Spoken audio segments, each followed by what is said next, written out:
จุดประกายความหวังใหม่ระดับนำอยู่ในถ้ำที่ว่าหลุดลงลายแล้วซึ่งทีมงานชาวบ้านได้ลุยเข้าถ้ำค้นหาผู้ประสบภัยที่ยังเหลืออีก2 คนต่อไปสัมผัสการเดินทางแบบใหม่ไปกับmikulan.comสวัสดีท่านผู้ชมกลับมาพบกับรายการทำทุกแสสำหรับพวกข่าวที่เราอยากจะนำเสนอในวันนี้ก็คือเกี่ยวข้องกับเรื่องของระดับน้ำที่ว่าอยู่ในถ้ำที่เมืองลองแจงแขวงไซสมบูรณ์ในจุดที่เกิดเหตุที่มีผู้คนติดอยู่ในถ้ำซึ่งว่าในปัจจุบันถือว่าระดับน้ำค่อนข้างลดลงหลายแล้วซึ่งว่าทีมงานชาวบ้านสามารถที่จะเข้าไปสำรวจในเบื้องต้นได้แล้วซึ่งว่าเข้าไปหอดโถงที่4นับว่าเป็นการรอคอยที่ว่ายังบ่สิ้นสุดสำหรับลูกและเมียและก็ญาติพี่น้องของผู้ประสบภัยทั้ง2 คนที่ว่าอยู่ภายในถ้ำที่เมืองลองแจงแขวงไซสมบูรณ์ของสปป.ลาวพวกเขายังคงแอบมีความหวังว่า2 คนนั้นจะออกมาอย่างปลอดภัยซึ่งลูกและเมียรวมทั้งพ่อของผู้ประสบภัยทั้ง2 คนยังคงเดินทางขึ้นไปที่ปากถ้ำอยู่เรื่อยๆถึงแม้ว่าหูอยู่แก่ใจว่าความหวังนั้นมันได้ดับหมดลงไปหมดแล้วตั้งแต่ทีมกู้ภัยของไทยและก็เสี่ยวซานต่างชาติได้ถอนกำลังออกจากพื้นที่ไปแล้วแต่ในความเป็นพ่อความเป็นเมียและก็ความเป็นลูกพวกเขายังคงเดินหน้าในการใช้ชีวิตแบบคนปกติทั่วไปบ่ได้พวกเขายังคงรอคอยปาฏิหาริย์อยู่ทุกวันถึงแม้ว่ามันแทบจะบ่มีความเป็นไปได้เลยในตอนนี้สิ่งศักดิ์สิทธิ์เป็นเพียงสิ่งสุดท้ายของพวกเขาที่จะเพิ่งได้มาถึงตอนนี้ต่อให้พวกเขาได้เข้าไปได้ทำหรือว่าเขาไปได้ทำได้พวกเขาก็อาจจะบ่อยู่แล้วหมายถึง2 คนนั่นเพราะว่าระยะเวลามันนานจนเกินไปสำหรับสิ่งที่มีชีวิตจะอยู่ได้หากขาดน้ำและก็ขาดอาหารการกินล่าสุดทีมงานชาวบ้านหรือว่าทีมตุนได้พากันขึ้นไปที่ปากถ้ำและได้ทำการสำรวจเบื้องต้นพบว่าน้ำภายในถ้ำแม้นได้ลดลงหลายแล้วและสามารถเข้าไปภายในถ้ำได้ถึงโถงที่4ซึ่งภาพที่ปล่อยออกมาล่าสุดเป็นภาพของชาวบ้านกำลังพากันเข้าไปในถ้ำเพื่อที่จะค้นหา2 คนนั้นต่อไปอีกรอบหนึ่งถึงแม้นว่าทุกคนจะฮู้ว่าบ่มีความหวังแล้วก็ตามแต่เหตุไปเพื่อมนุษยธรรมบ่ว่าจะนำพวกเขาทั้ง2 คนออกมาในรูปแบบลักษณะใดก็ตามแม้นเหตุเพื่อความสบายใจของญาติพี่น้องของพวกเขาทุกคนเดี๋ยวเราให้ท่านผู้ชมไปเบิ่งคลิปนํกันเอานะเอายังนะมาสอบคนเดียวคนมองมา4 คนนะสิเข้าไปในเสียว7 คนบ่นะว่าไปบ้านเขาแล้วก็ต้องเอาสิ่งของเขาต้องเลือกนี่ได้ก็แพกไปแล้วมาได้เลยบ่ไฟอ่ะบ่เดี๋ยวบอกว่าเอา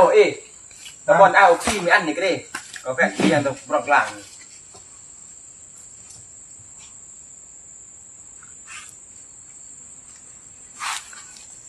กินเยอะสุดเลยมันก็แพกบนเงี้ยบางทีคนทางคนใกล้คนปากไฟเยอะเพื่อแบบนี้สัตว์แย่มากและที่ผ่านไปก็คือคลิปทีมงานชาวบ้านหรือว่าทีมตุนที่ว่าพยายามที่จะเข้าไปในถ้ำอีกครั้งหนึ่งซึ่งมีการสำรวจแล้วว่าสามารถเข้าไปหอดโถง4เพราะว่าช่วงในฝนบ่ค่อยตกกันเลยว่าเห็นให้ระดับน้ำที่ว่าอยู่ในถ้ำมันแห้งลงนับเป็นสัญญาณที่ดีสำหรับการ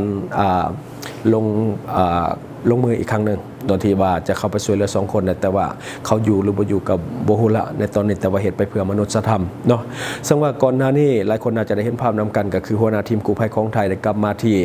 เมืองลองแจ้งอีกครั้งหนึ่งแล้วก็ขึ้นไปที่ปากถ้ำเพื่อสังเกตการเรื่องของระดับน้ำต่างๆเพื่อที่จะนำทีมกู้ภัยเข้ามาที่เมืองลองแจ้งอีกครั้งหนึ่งเนาะเพื่อที่จะสืบต่อในเรื่องของการ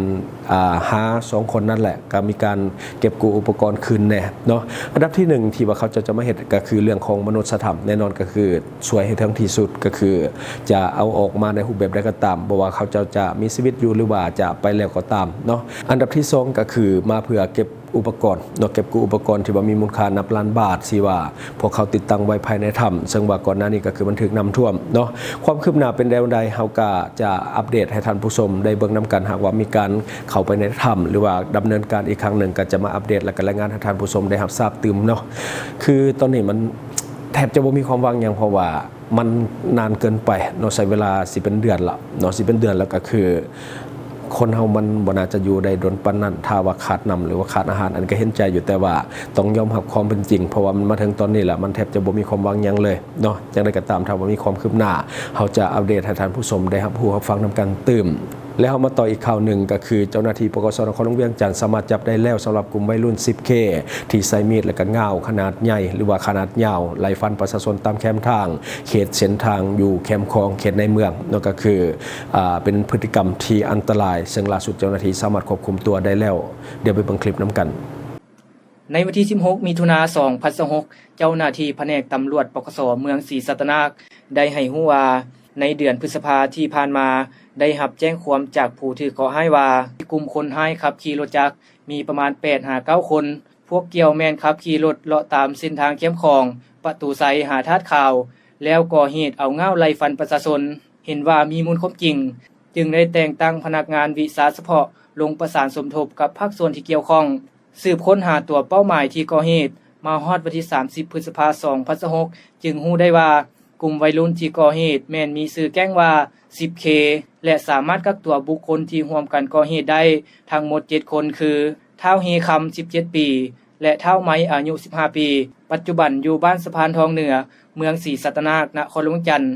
ท้าวลอยอายุ 17 ปีและท้าวสมศรีอายุ 16 ปีทั้งสองอยู่บ้านเสียงดาเมืองไซเสถานครหลวงจันทร์ท้าวบุญเทียนอายุ 17 ปีท้าวโบอายุ 17 ปีและท้าวมณีไซอายุ 17 ปีทั้ง3อยู่บ้านขัวหลวงเมืองจันทบุรีนครหลวงจันทร์ผ่านการสืบสวนสอบสวนพวกเกี่ยวทั้ง7คนได้รับสารภาพว่าพวกตนแม่นมีชื่อกลุ่ม 10K มีสมาชิกทั้งหมด20กว่าคนแต่ละมือแม่นจับกลุ่มกันขับขี่รถจักร 8-9 คันเลาะยามกลางคืนอยู่เส้นทางเข้มคลองเขตอนุสาวรีย์ประตูไซในนครหลวงจันทร์พบเห็นวัยรุ่นย่างตามแคมทางแม่นใส่มีดง่าวดึกแก้วใส่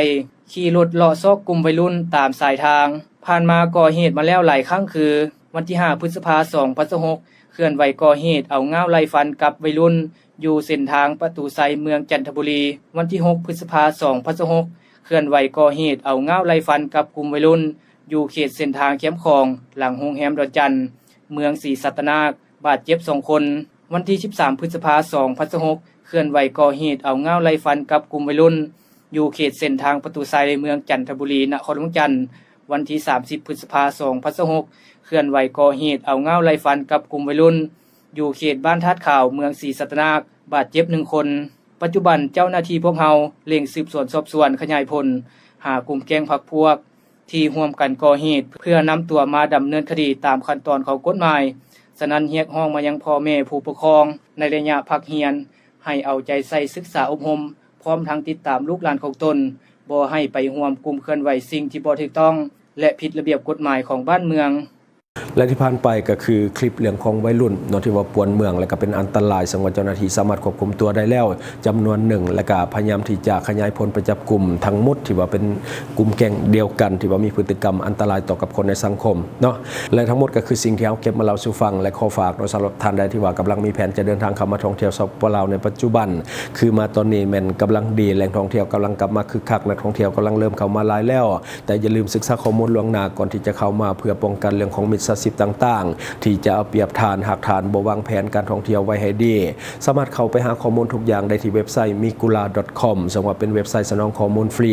ซึ่งทานจะได้ข้อมูลสถานที่ท่องเที่ยวใหม่ๆในลาวข้อมูลอาหารต่างๆข้อมูลสถานที่บ้านพักโรงแรมข้อมูลเรื่องของการเช่ารถหรือว่ารถพาเที่ยวข้อมูลเรื่องของพนักงานนำเที่ยวหรือว่าบริษัทนำเที่ยวซึ่งทานสามารถสมัครเข้าใช้ง่ายๆด้วยอีเมลหรือว่าโซเชียลมีเดียของทานด้วย Facebook ของทานก็ลงทะเบียนได้ง่ายๆขั้นตอนบ่ยุ่งยากแถมบริการฟรี 100% ที่ migula.com ท่านที่ยังสมัครบ่เป็นสามารถกดเข้าไปเบิ่งคลิปภายใต้คอมเมนต์ของเฮาซึ่งว่ามีคลิปสอนไว้อันนี้คือสิ่งที่เฮาเก็บมาเล่าสู่ฟังว่าท่านจะได้รับสาระดีๆสำหรับท่านที่ว่าเบิ่งรายการเฮาอยู่คิดเห็นจะได้กับสิ่งที่ว่านำเสนอไปก็อย่าลืมฝากไว้ภายใต้คอมเมนต์ของเฮาและข้าพเจ้าจะเข้าไปอ่านด้วยตนเองขอขอบใจช่องทางที่คุณสามารถรับชมข่าวสารจาก Time to Share Studio